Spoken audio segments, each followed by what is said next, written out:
이 시간에는 사무엘상 7장 12절부터 14절 말씀을 통해서 이가봇 저주에서 에베네셀 축복으로 라고 하는 제목의 말씀으로 함께 은혜를 나누고자 합니다. 하나님이 우리 인간에게 주신 복음이라는 것은, 진정한 복이라는 것은 모든 것에서 참된 자유함을 누리는 것을 의미합니다. 우리 인간에 가지고 있는 가난, 즐거움, 억압, 고통에서 해방받는 것뿐만 아니라 궁극적으로는 인간에게 다가오는 죽음과 사망에서 벗어나서 영원한 영생을 누리는 것, 이것을 구원이라고 말하고 있습니다. 하나님께서 인간이 할 수 없는 이 참된 자유함을 주기 위해서, 그래서 하나님이 우리에게 당신의 독생자 예수 그리스도를 보내셨고, 저를 믿는 자에게는 누구를 막론하고 멸망치 않고 영생을 받는다고 하는 축복을 주셨는데, 이것이 바로 복음이라고 말합니다. 오늘 본문 말씀 속에서 하나님께서는 이가봇이라고 하는 저주에 빠져있는 당신의 백성들, 이들을 사무엘 선지자를 보내어서 에벤에셀이라고 하는 승리의 자리로 옮겨놓는 역사적인 사건이 나타나고 있습니다. 영적으로 말하면 이가봇이라고 하는 저주의 장소, 누구도 희망이 있을 수가 없는 죄인들이 사는 곳에서 하나님은 에베네셀이라고 하는 구원의 큰 반석과 같은, 그와 같은 역할로 하는 장소로 하나님께서 옮겨놓아 축복을 주시는 말씀이 본문에서 나타나고 있다는 것입니다. 좀 더 깊이 생각하면 에베네셀이라고 하는 큰 반석 같은 예수 그리스도께서 나오는 자는 아무리 저주 아래 있는 이가봇 사람이라 할지라도 다 참된 평안함과 구원과 영생함을 누릴 수가 있다고 하는 진리를, 복음을 우리들에게 말씀해 주고 있는 내용입니다. 자, 그렇다면 여러분, 이가봇이라고 하는 의미를 더 분명히 생각해 보아야 합니다. 사무엘상 4장 21절에 가보게 되면 이가봇이라고 하는 뜻은 하나님의 영광이 떠났다 하는 의미입니다. 그런 배경이 뭐냐? 이스라엘과 블레셋 사이에 전쟁이 일어났는데 그 전투에 엘리의 두 아들 홈리와 비느하스가 참전하게 됩니다. 그런데 이들이 전쟁에서 그만 전사를 하고 말았다는 거지요. 이 패전의 소식을 들은 아버지 엘리는 의자에 앉았다가 충격을 받아 뒤로 넘어져서 거기서 죽음을 맞이하고, 제사장 비느하스의 아내가 그 당시에 해산을 하게 되었는데 남편이 전쟁에서 죽었다는 소식에 쇼크를 받아서 죽으면서 아내 옆에 있는 여자에게 내 낳은 자식을 놓거든 이름을 이가봇이라 불러라, 이렇게 말을 남기고 숨을 거둡니다. 바로 이 이가봇, 하나님의 영광이 떠났다는 것이지요. 하나님을 믿는 백성들에게 하나님의 영광이 떠났다면 그것은 하나님께서 저주하겠다, 그런 말과 동일한 의미라는 거예요. 이 얼마나 참혹하고 불쌍한 이름입니까? 하나님 백성에게서 하나님의 영광이 떠났다면 그 개인이나 가정이나 사회나 국가에 무슨 행복과 안식과 평안이 있을 수 있겠습니까? 성경에 보게 되면 하나님 앞에서 인간이 받는 가장 큰 저주는 뭐냐? 그것은 하나님 앞에서 인간이 떠나는 사건이라는 거예요. 아담과 하와가 죄를 범하고 나니까 하나님이 지어놓으신 에덴 동산에서 추방을 받아서 가시와 은근키를 내는 땅으로 그들은 나아가게 됩니다. 그렇다면 하나님 앞에서 받는 인간의 가장 큰 저주가 뭘까요? 우리 인간이 가시적으로 볼 때에는 가난이나 질병이나 고통이나 장애나 죽음이나 이런 걸 보고서 판단을 하려고 하겠지만, 그러나 내면적 내용을 보게 되면 하나님이 너 간섭하지 않겠다, 이렇게 하나님이 방치해버리는 그것을 신학적 용어로 유기라고 말합니다. 유기된 자가 가장 하나님 앞에서 저주받은 사람이라는 거예요. 하나님이 주시고자 하시는 은혜가 끊어졌으니 마치 땅에 비가 멈추게 되면 결국에 가면 사막으로 바뀌는 것처럼 모든 희망은 사라지고 만다는 것을 말씀해 주고 있는데, 이 이가봇의 저주가 제가 신학적으로 생각해 보니까 로마서 1장 21절부터 24절까지의 말씀이 신약에 나타난 이가봇의 저주가 되더라는 거예요. 그 내용이 뭐냐?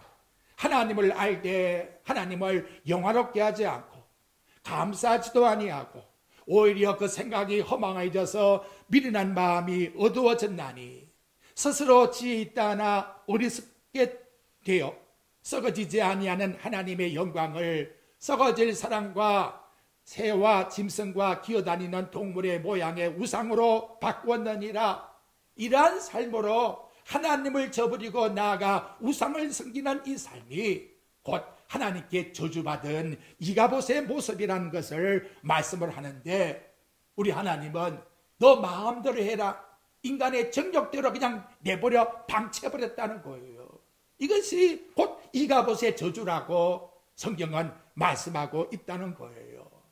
자, 그렇다면 여러분, 이제 그 반대로 오늘 등장하고 있는 에베네셀의 축복은 뭐냐?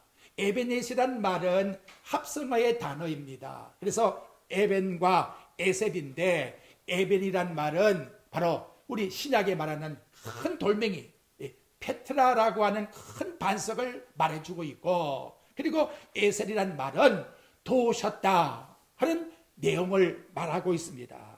여러분이 보고 있는 그 성경의 각주 밑에 보게 되면 그 에베네셀을 도움의 돌, 이렇게 단어가 설명되어 있다는 거지요. 큰 반석이신 하나님께서 도와주셨고 지금도 도와주시고 앞으로도 끝까지 도와주시는 돌, 그분이 누굴까요?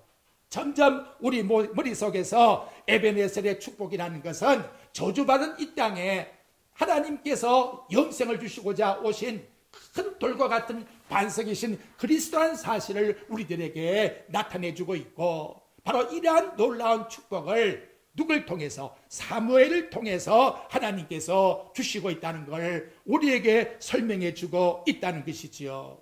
그렇다면 사무엘은 그 이가봇이란 저주에서 에베네셀의 축복으로 옮겨주는 역할을 하는 후세주와 같은 모습, 즉 신약의 예수 그리스도를 예표해 주고 있다는 사실을 오늘 우리에게 나타내 주고 있다는 것입니다.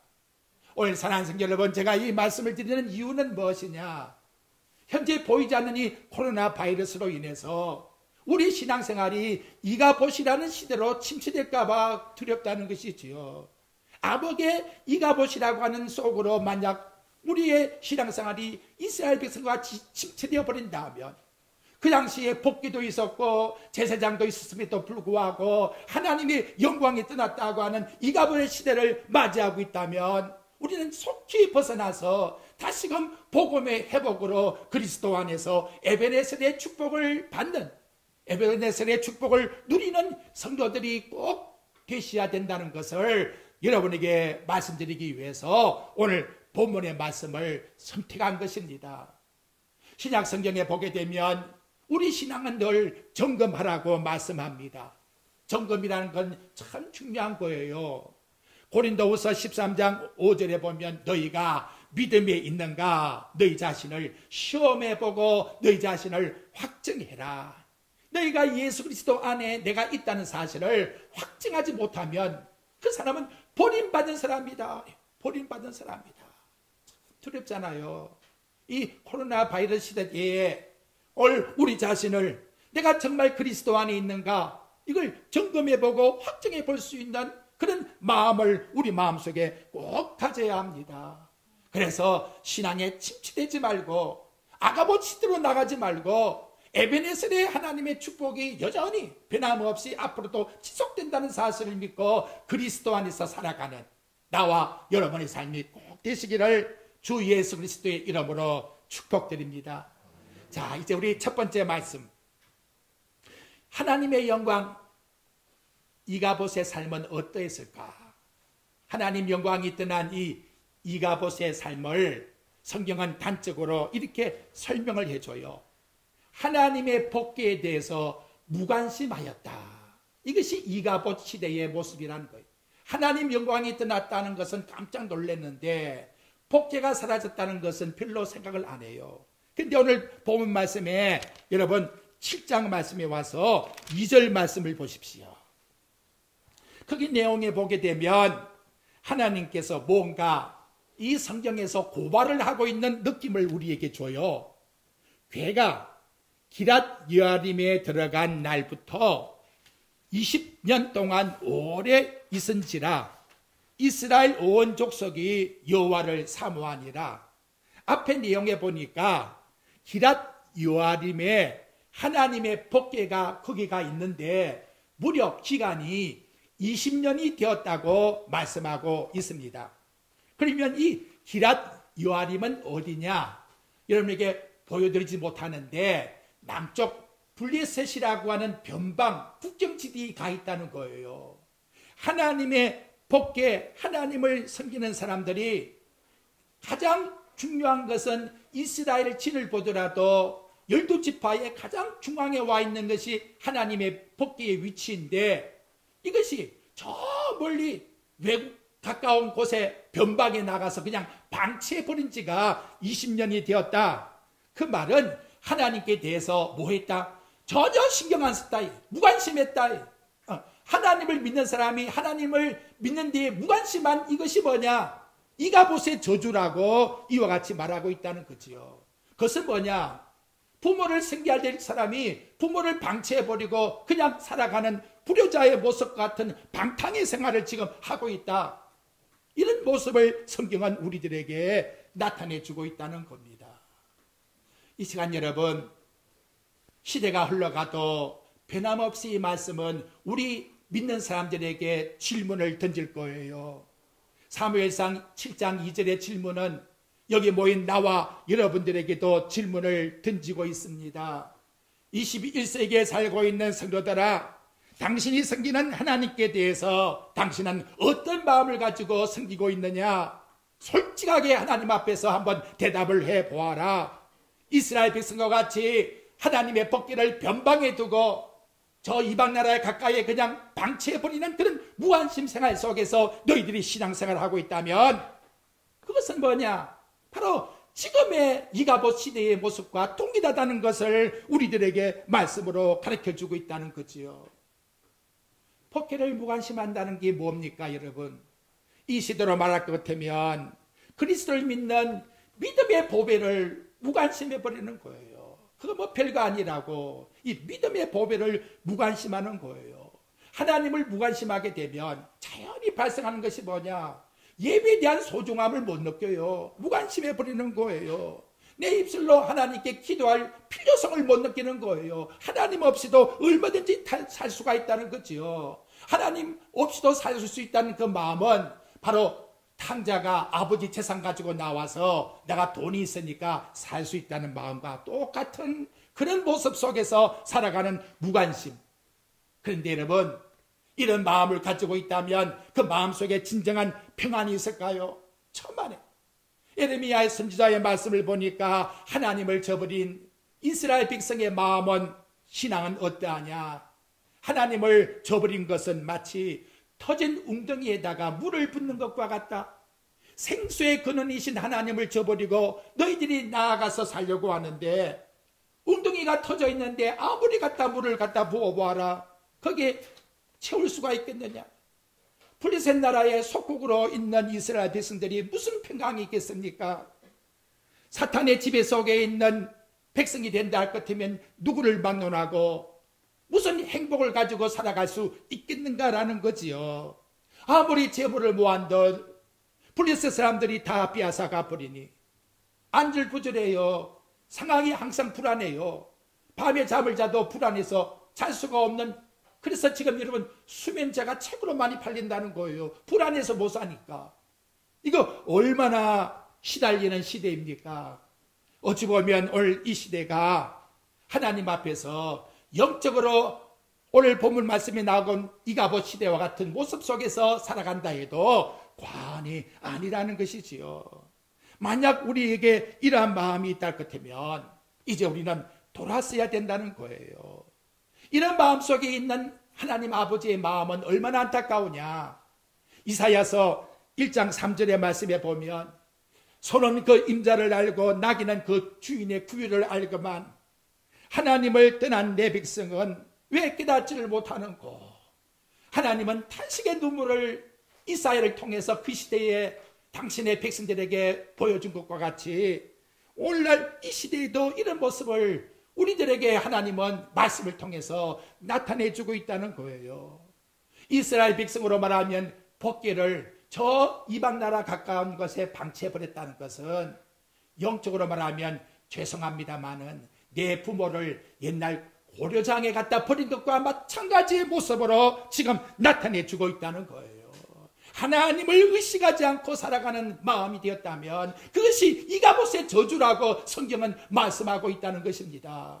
여러분, 우리 마음속에 하나님께 대한 신앙의 의식 이 자체가 얼마나 중요한가를, 우리의 마음 중심 보좌에 주님을 모시고 살아가는 이 의식이 얼마나 중요한가를 오늘 우리에게 첫 번째에서 나타내주고 있는 것입니다. 그렇다면 이제 좀 더 영적으로 더 근본적인 원인은 어디 있을까요? 여러분, 오늘 본문 사무엘상 7장 2절 그 하반절의 말씀의 내용을 보십시오. 이스라엘 온 족속이 여호와를 사모하니라. 하나님께서 에베네셀이라고 하는 복을 주려고 하니까 하나님이 그들에게 어떤 은혜를 베풀어 주었느냐? 하나님을 사모하는 마음을 그 속에 주었다는 거예요. 내 마음속에 하나님을 사모하고 교회를 사랑하고 예배를 사랑하는 이 마음 자체가 바로 하나님 주시는 축복이라는 것을 오늘 성경 말씀을 통해서 우리에게 나타내주고 있다는 거지요. 그렇다면 이가봇 시대는 어땠느냐? 이게 아니라는 거예요. 전혀 머리 의식 속에서 하나님 사모하는 마음이 제로 없었다는 거예요. 없었다는 거예요. 그렇게 할 것 같으면 나와 여러분에게 진짜 은혜 받은 증거가 뭘까요? 바로 그것은 하나님을 사모하는 마음을 가지는 이것이 곧 하나님이 나와 함께 하시는 은혜의 증거라는 것을 나와 여러분 꼭 믿으시기를 바랍니다. 다윗이 시편 3장 5절에 보게 되면 내가 누워 자고 깨었으니 여호와께서 나를 붙드십니다. 그렇게 말씀을 해요. 근데 그 시편 3편이 왜 나왔는가 하면 다윗이 죄를 지었어요. 우리와 아내와 간통을 하고 나아가서 우리아를 갖다가 전쟁에서 죽이는 살인죄를 범하고 나니까 아들 압살롬이 일어나서 아버지를 죽이겠다고 하니까 밤중에 신발을 벗은 채 그냥 도망치는 그런 모습 속에서 하룻밤을 자게 되었는데 자고 일어나서 깨닫고 지은 시가 시편 3편의 내용이라는 거예요. 무엇을 알게 되었느냐? 이 밤에 내가 편안히 누워 자고 일어난 이 자체가 얼마나 하나님의 큰 은혜인가를 비로소 깨닫게 되었다는 거지요. 왜 그렇습니까? 그날 밤에 만약 압살롬의 군대가 왔으면 어떻게 편안히 잘 수 있나 이 말이에요. 그걸 여러분이 직시하고 있습니까? 느끼고 있습니까? 그걸 못 느끼고 살아가는 게 뭐냐? 이가봇 시대의 영적 타락의 모습이라고 우리에게 말씀해 주고 있다는 거예요. 에베네셀의 복이 무엇입니까? 여기까지 이것까지 시간까지 나를 사랑하시고 도와주었다고 하시는 말씀인데 그걸 전혀 느끼지를 못해요. 그래서 신약에 와서 누가복음 12장 16절부터 21절에 보면 어리석은 부자의 마음이 바로 이런 마음의 상태였다는 거예요. 바보라요, 바보. 영적 바보입니다. 영적 바보가 누구냐? 내가란 말을 무려 5번이나 사용하면서 내가 이렇게 돈을 많이 모아서 킁찮고 또 곡식이 많으니 내가 앞으로 산골을 더 크게 지어서 어떻게 살아갈고 그걸 머릿속에 내가 생각하면서 잤는데 그날 밤에 하나님이 그 영혼을 불러가시니 무슨 유익이 있으리요? 이게 이가봇 삶이라고 성경은 말씀해 주고 있다는 것이지요. 이 시간도 나와 여러분 정말 복이 뭐냐? 많고 적음을 따지지 말고 이 시간까지 내가 하나님 앞에서 지난밤도 편안히 단잠을 자고 하나님 앞에 나와 예배 드릴 수 있는 이 여건 자체를 하나님 사랑하는 마음을 내게 주어서 나을 수 있게 되었다는 이 자체가 바로 에베네셀이 하나님의 축복으로 나를 도와주고 있다는 정근한 걸 믿고 살아가는 삶, 이 자체가 진정한 복이라는 것을 오늘 우리들에게 가르쳐주고 있다는 거지요. 그래서 이가봇에서 벗어나서 에베네셀의 복을 받을 수 있는 그 동기가 뭐냐? 하나님을 사모하더라. 당자가 허랑방탕하다가 그 발생하는 아버지 집에 돌아오는 동기가 뭐냐? 거기 내용에 보니까 아버지 집에는 먹을 것이 많은데 비로소 아버지 집이 생각났다는 거예요. 아버지 집이 생각나지 않는 이 마음은 결코 하나님 앞에서 진정한 행복이 아니라고 말씀하고 있습니다. 그렇다면 여러분, 이제 우리는 여기서 중요한 신학적 선택자와 불택자의 차이점을 발견하게 해주고 있다는 거예요. 무슨 내용이냐? 이가봇 20년의 저주받은 생활과 같은 삶을 당신의 백성들이 살았다 할지라도 하나님의 택자들은 하나님께서 하나님 사모하는 마음을 주어서 다시금 돌이키게 만드는 은혜의 역사를 하나님께서 일으켜주고 있다는 거예요. 그러니까 허랑방탕하는 인간의 연약함 속에 있다 할지라도 돌이키게 만드는 역사가 택자가 가지고 있는 하나님 주시는 은총이라는 걸 우리에게 보여주고 있다는 거지요. 여러분, 다윗 왕과 사울이 똑같이 죄를 범합니다. 사울도 무서운 죄를 범했고 다윗도 무서운 죄를 범했어요. 그런데 차이점이 뭐냐? 사울은 자꾸만 하나님을 잊어버리고 결국 간 데가 엔돈 물당 찾아가서 점쟁이한테 점을 쳐요. 그런데 다윗은 하나님 앞에 나와서 하나님 앞에 은혜를 구하더라는 거지요. 이 차이점이라는 거예요. 그러니까 하나님께 붙어서 하나님 없이는 살아갈 수가 없다는 이 간절한 마음이 얼마나 하나님께 큰 복을 받은 은총을 입은 자인가를 선택자의 모습에서 보여주고 있다는 거예요. 여러분, 신약에 와서 예수님 팔았던 은삼십의 가룟 유다나 그리고 베드로가 예수님 대면에서 모른다고 3번씩 부인했던 모습이나 지연제는 똑같아요. 그런데 차이점이 뭐예요? 가룟 유다는 마음속에 후회는 하는데 회개함이 없어요. 점점 예수님과 멀어져 결국은 죄송합니다마는 인간의 자살, 그게 뭐가 좋아요? 결국은 자살하고 끝나더라는 거지요. 그런데 베드로는 다구는 소리를 듣고 나아가서 슬픔으로 울음을 터뜨렸다고 말씀하는 그런 말씀이 나타나고 있다는 거지요. 오늘 본문 말씀 속에 나타나는 내용에 보면 사모하니라, 이 말씀이 히브리 말씀에 나하라는 말인데 그 말은 부르짖다, 슬퍼하다, 애통하다 그런 뜻이에요. 내용이 뭐냐? 왜 우리가 아버지의 품에서 떠나서 살았을고 그걸 후회하는 모습이, 당자로 말하면 내가 왜 아버지 집에 떠나서 이렇게 허랑방탕했던 거, 그걸 통분히 여기는 마음, 그 마음을 가지는 이것이 진정한 하나님 축복으로 돌아오는 선택자의 모습인 것을 오늘 우리에게 나타내주고 있다는 겁니다. 그러면 세 번째로 여러분, 하나님을 섬기지 않게 되면 마음은 어떤 상태로 변할까요? 여러분, 신앙생활이라는 것은 중립이 없어요. 흑색 아니면 검정색입니다. 하나님을 안 섬긴다 그러면 그 모든 것 나머지는 다 동일해요. 동일해요. 이게 뭐냐? 하나님을 떠나 우상을 섬긴다는 거예요. 오늘 본문 말씀에 여러분 3절 말씀에 나가보게 되면 사무엘이 지적을 해요. 그들에게 뭘 지적하느냐? 하나님을 떠나 방탕했던 그 죄악을 지적하는데 그 모든 동일함이 뭐냐? 우상을 섬겼다는 거예요. 여러분, 사무엘상 7장 3절 봐요. 사무엘이 이스라엘 온 족속에게 말하여 이르되 만일 너희가 진심으로 여호와께 돌아오려거든 이방 신들과 아스데롯을 너희 중에서 제거하고 너희 마음을 여호와께로 향하여 그만 섬기라. 그리하면 너희를 블레셋 사람의 손에서 건져내시리라. 무슨 말입니까? 이스라엘 백성들에게 하나님만 섬기겠다고 이렇게 딱 결정하라는 거예요. 근데 여러분, 오늘 코로나 바이러스 시대가 되고 나니까 어떤 마음이 생깁니까? 내가 예수 믿는 사람이라고, 하나님 섬기는 사람이라고 하고 말은 합니다만은 삶의 방식 속에는 그래도 반신반의해지는 거예요. 그리고는 마음이 점점 신앙에 대해서 아까 이야기한 것처럼 하나님의 복귀에 대해서 소홀해집니다. 그리고 마음에서부터 하나님을 섬기는 믿음의 삶이 사라지기 시작해요. 그러면 무엇이 볼까요? 손꼽이나 한번 볼까? 역주에 점장 친다고 하는데 가서 점이나 한번 쳐볼까?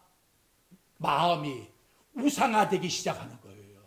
하나님을 떠나게 되면 볼 것 없어요. 딱 그쪽으로 흘러갈 수밖에 없다는 거예요.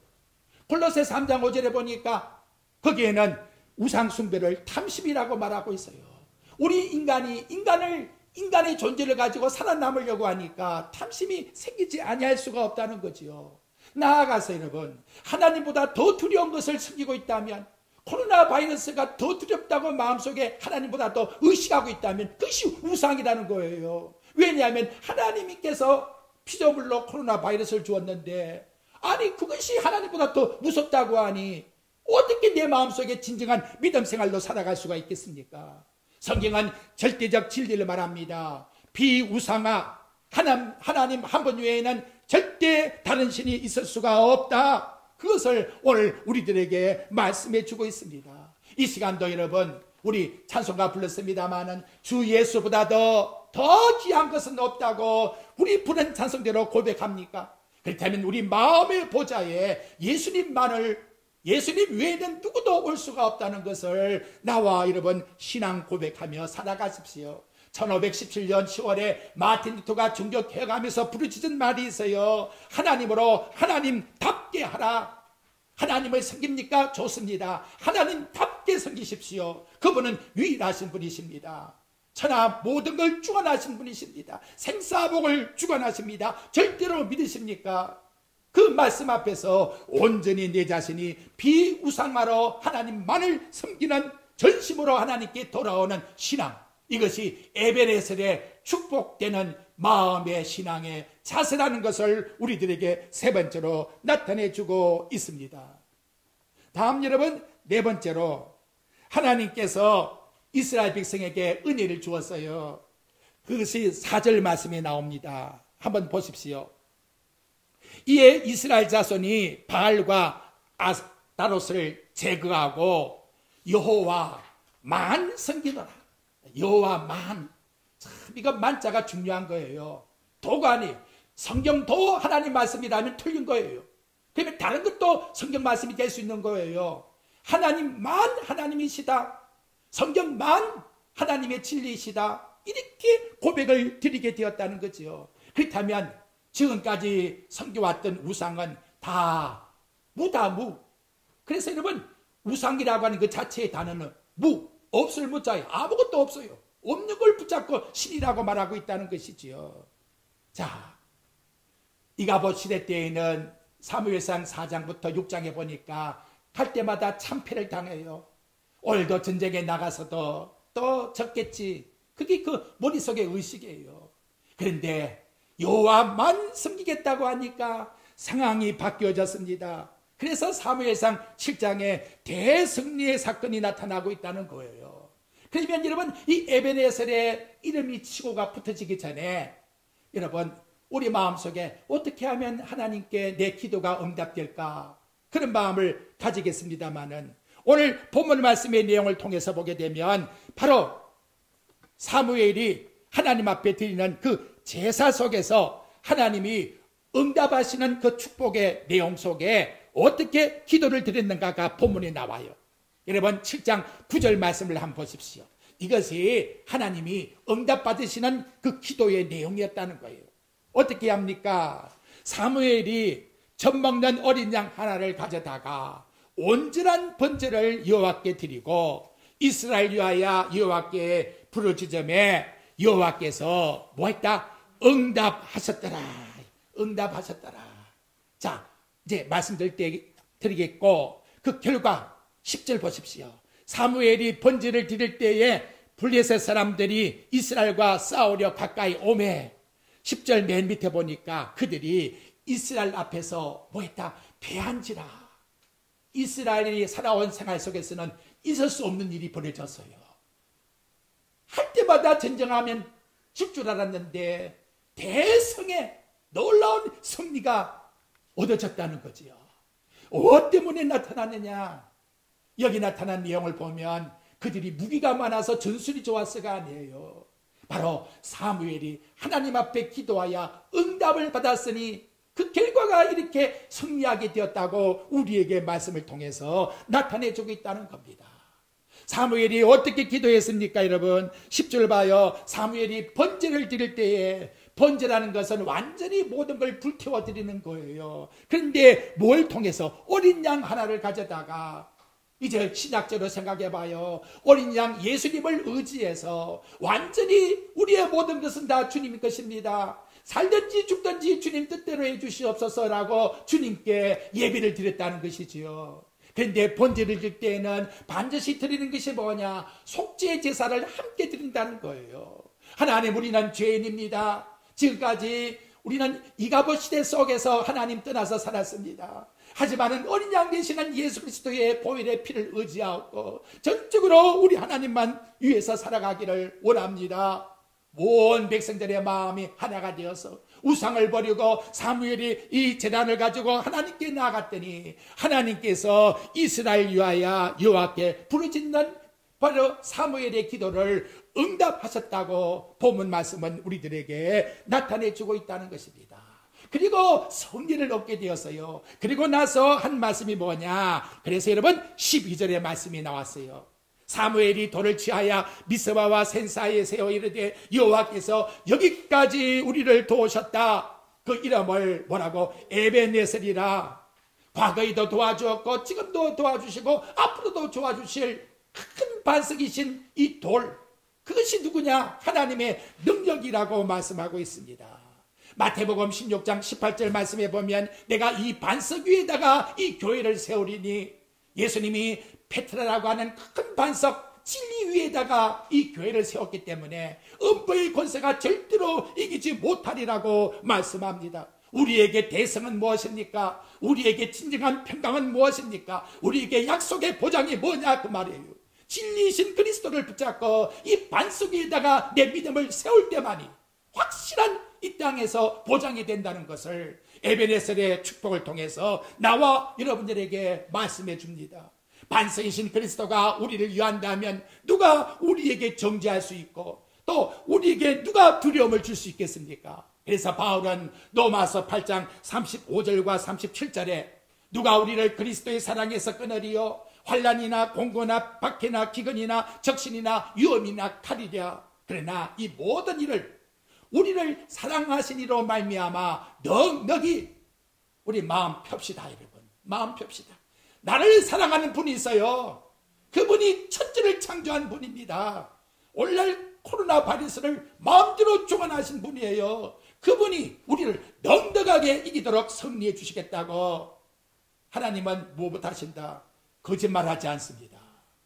이것이 뭐냐? 에베네셀의 축복이라는 거지요. 여러분, 축복에 인간의 가시적인 것을 여러분들이 요구하십니까? 성경은 그렇게 우리에게 말씀하지 않아요. 축복은 내 마음에 있어요. 내가 지금까지 하나님의 은혜 가운데 살아왔구나. 하나님이 나를 도와주고 계시는구나. 그래서 지난밤도 편안히 단잠을 자고 오늘 아침에 나와서 하나님께 예배드릴 수 있게 되었구나. 그 감각을 느끼는 그분은 지금 에베네셀의 축복을 받고 있는 사람이에요. 물어봅시다. 그렇게 믿으십니까? 네, 정말 이렇게 믿으셔야 돼요. 그러면 두려울 게 아무것도 없는 거예요. 그냥 오늘 밤에 내 생명 불러가도 편안한 아기가 어머니 품에 안긴 것 같이 이 세상을 살아갈 수가 있는 것입니다. 근데 여러분, 그 다음 결과를 볼까요? 하나님이 어떻게 복을 주었는가? 이제 결과를 봅시다. 자, 13절 한번 보십시오. 이에 블레셋 사람들이 굴복하여, 전에는 맨날 저 사람이 나를 이겼는데 내 앞에 완전히 무릎을 꿇어버렸어요. 다시는 이스라엘 지역에 다시는 이기지 못하게끔, 그래서 완전한 승리를 그리스도 안에서 주신 거예요. 그 다음 뭐 했어요? 그 다음 내용에 보니까 14절, 블레셋 사람들이 이스라엘에게 빼앗았던 성읍이 에그론에서 가드까지 이스라엘에게 회복되었다. 그게 무슨 말이에요? 이제는 다 다시금 잃어버린 걸 가져오게 되었다는 거죠. 전에는 계산만 하면 마이너스인데 계산만 하면 이제는 플러스로 바꿨은 거예요. 눈에 보이지 않는 하나님의 축복의 은총이 이와 같이 하나님이 회복의 축복을 주셨다. 그 다음 여러분 14절 하반절에 봐요. 또 이스라엘과 아모리 사람 사이에 평화 살로움이 있었더라. 그래서 여러분, 전에는 길에 나가기도 두려웠는데 이제는 이방 사람들이 와서 평화의 조약을 맺자고 진정한 화평이 나타났다. 이렇게 말씀을 합니다. 근데 여러분, 참 성경이 오묘해요. 15절 한번 봐요. 여러분, 영적으로 여러분이 지금 한번 마음속에다가 이 의미를 생각해 봐요. 사무엘이 사는 날 동안에 이런 축복이 어떻게 이루어졌다? 사무엘이 사는 날 동안에 이루어졌다. 그러면 사무엘이 고백이 뭐예요? 금방 말씀드린 그 12절에 에베네셀의 신앙 고백을 하고 있는 사무엘 시대에는 그 말이, 오늘 나와 여러분에게 있어서의 진정한 축복이 지속되는 것은 바로 하나님께서 우리에게 일러주신 그리스도 위에 세워진 반석 위에 신앙 고백을 가지고 살아가는, 어제도 오늘도 영원토록 동일하신 그리스도가 과거에도 도와주었고 지금도 도와주었고 앞으로도 도와주신다고 하는 이 하나님의 진리의 말씀을 내 생활에 의식하며 살아갈 동안에 하나님의 축복은 지속된다는 것을 나와 여러분들에게 말씀을 통해서 나타내주고 있는 것입니다. 이 시간도 우리 머리 이성으로만 깨닫지 마시고 우리 생활 속에서 적용합시다. 참새 두 마리도 한 아사련에 팔리지 않는다고 하는 지난 시간 섭리의 그 믿음같이 순간순간마다 모든 삶이 에베네셀의 축복 속에서 내가 살고 있다는 것을 나와 여러분들이 고백하는 것, 이것은 진정한 자유이자 하나님 백성에게만 주신 참된 안식이요 평안의 축복입니다. 그래서 오직 그리스도 예수만이 내 마음의 보좌에서 주인으로 통치하는 삶이 되어서 모든 생활에 진정한 안식과 평안함을 누리며, 세상으로 볼 때에는 어둠 속에 있다고 할지 모르지만 우리의 삶은 에베네셀의 생활 속에 진정한 축복을 누리는 그와 같은 생활 속에 살아가는 나와 여러분의 삶이 꼭 되시기를 주의 말씀으로 축복드립니다.